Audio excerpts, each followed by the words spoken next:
বিদেশ ভ্রমণের ক্ষেত্রে প্রয়োজনীয় ভিসা প্রাপ্তির বিষয়টি একটি চিরাচরিত সমস্যা হয়ে দাঁড়িয়েছে। দেশের সীমানা পেরিয়ে অন্য দেশের মাটিতে পা রাখার এই অনুমতির শিথিলতা বিভিন্ন সময়ে কম বেশি হয়ে থাকে। বিশ্ব রাজনীতি ও আন্তর্দেশীয় সম্পর্কের ভিত্তিতে সৃষ্ট এই অবস্থার প্রধান শিকার হন মূলত বিদেশে যাওয়া নাগরিকরাই। ভিসা প্রক্রিয়া নানা জটিলতা ও অব্যবস্থাপনার কারণে তথ্য প্রযুক্তির যুগেও অনেক ভ্রমণকারীকে ভিসা প্রক্রিয়া নিয়ে চরম বিড়ম্বনার সম্মুখীন হতে হয়। সেখানে ভিসা মুক্ত গন্তব্যগুলো যে কোনো দেশের জন্যই এক বিরাট সুখবর। প্রতিবারের মতো এই বছরও পাসপোর্টের মানের ভিত্তিতে বিশ্বের বিভিন্ন দেশের ক্রমের তালিকা প্রকাশ করেছে হ্যানলি পাসপোর্ট ইন্ডেক্স।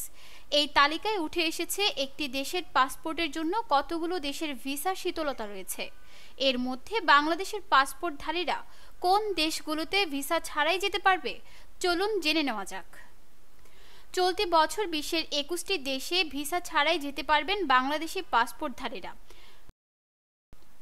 বাংলাদেশি নাগরিকদের জন্য ভিসা মুক্ত দেশগুলো হলো Bahamas, Barbados, Bhutan, British Virgin দ্বীপপুঞ্জ, কুক দ্বীপপুঞ্জ, Dominica, Fiji, Grenada, Haiti, Jamaica, Kiribati, Madagascar, Micronesia, Montserrat, Niue, Rwanda, Saint Kitts এবং নেভিস, সেন্ট ভিনসেন্ট এবং গ্রেনাডাইন্স, দ্য গাম্বিয়া, ত্রিনিদাদ ও টোবাগো, ভানুয়াতু।